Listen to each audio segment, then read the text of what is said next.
வாங்க இன்னைக்கு நம்ம பார்க்க போற விஷயம் இந்தியாவோட பாதுகாப்பு துறையில ஒரு மிகப்பெரிய மைல்கல்.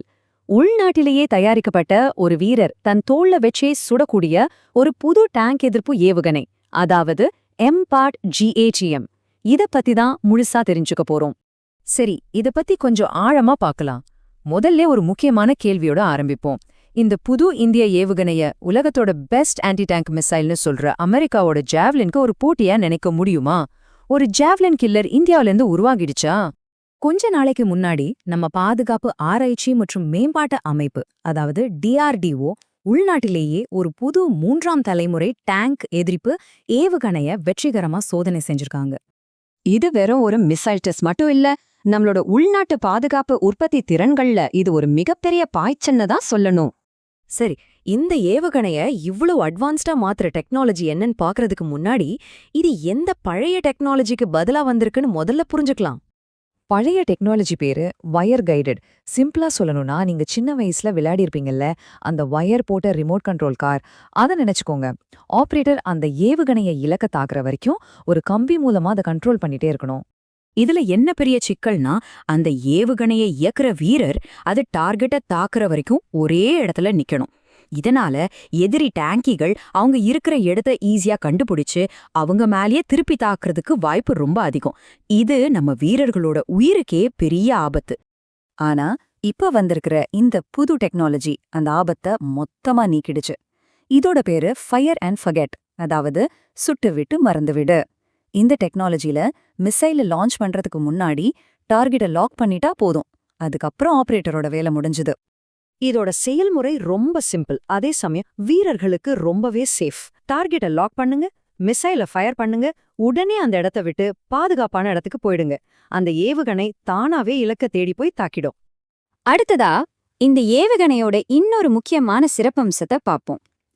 இது இலக்க வெற்றிகரமா தாக்குறதுக்கு ஒரு புத்திசாலித்தனமான தந்திரத்தை பயன்படுத்துது. ஒரு நிமிஷம் யோசிச்சு பாருங்க. ஒரு டேங்கி தரையில இருக்கு, மிசைலும் தரையில இருந்து தான் போகுது. அப்போ எதுக்கு அது நேரா போகாம மேல உயரமா பறந்து போய் அப்புறம் கீழே வந்து தாக்கணும்? அதுக்கு காரணம் இதுதான். எந்த ஒரு டேங்க் எடுத்துக்கிட்டாலும் அதோட முன்பக்கமும் சைடும் ரொம்பவே தடிமனான கவசத்தால பாதுகாக்கப்பட்டிருக்கும். ஆனா அதோட மேல் பக்கம், அதாவது கூரை, மத்த இடங்களை கம்பேர் பண்ணும்போது ரொம்பவே பலவீனமான ஒரு இடம். நம்ம MPTM ஏவுகணை இந்த பலவீனத்தை தான் ரொம்ப சரியா பயன்படுத்துது. இதை லான்ச் பண்ணதும் இது உயரமா பறந்து அப்புறம் நேரா கீழே வந்து டேங்கியோட மேல் பகுதியில தாக்குது. இதனால டேங்கியோட அழிவு கிட்டத்தட்ட உறுதியாயிடும். இதோட சில டெக்னிக்கல் டீடைல்ஸ் பாத்தீங்கன்னா, இதோட எடை வெறும் 14.5 கிலோ தான். அதாவது ஒருத்தர் ஈஸியா தூக்கிட்டு போக முடியும்.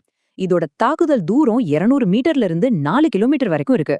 அது மட்டும் இல்லாம டார்கெட்டை துல்லியமா தாக்குறதுக்கு இமேஜிங் இன்ஃப்ராரெட் வழிகாட்டுதல் சிஸ்டமும் இதுல இருக்கு. சரி, இப்ப நம்ம ஆரம்பத்துல கேட்ட கேள்விக்கு வருவோம். இந்த புது இந்திய ஏவுகணை உலகத்துல இருக்கிற டாப் ஆன்டி டேங்க் மிசைல்ஸ் கூட போட்டி போடுற அளவுக்கு இருக்கா? அமெரிக்காவோட ஜாவ்லின், இஸ்ரேலோட ஸ்பைக் கூட நம்ம MPATGM ஒப்பிடும்போது ஒரு இன்ட்ரெஸ்டிங்கான விஷயம் தெரிய வருது. டெக்னாலஜி வைஸ் பார்த்தா இது எல்லாமே கிட்டத்தட்ட ஒரே லெவல்ல தான் இருக்கு. ஆனா ஒரு முக்கியமான வித்தியாசம் இருக்கு, அதுதான் அதோட மினிமம் ரேஞ்ச். இங்க தான் நம்ம எம்பாட் தனிச்சு நிக்குது.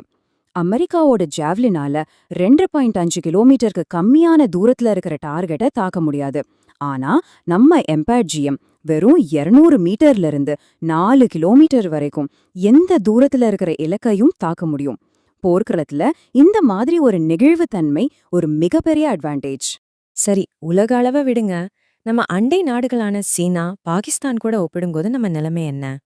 நம்ம பிராந்தியத்துல இருக்கிற நிலவரத்தை பார்க்கும்போது இந்தியாவோட MPATGM அதோட 3ஆம் தலைமுறை ஃபயர் அண்ட் ஃபர்கெட் டெக்னாலஜி மற்றும் அதோட துல்லியத்தால ரொம்பவே முன்னிலையில இருக்கு.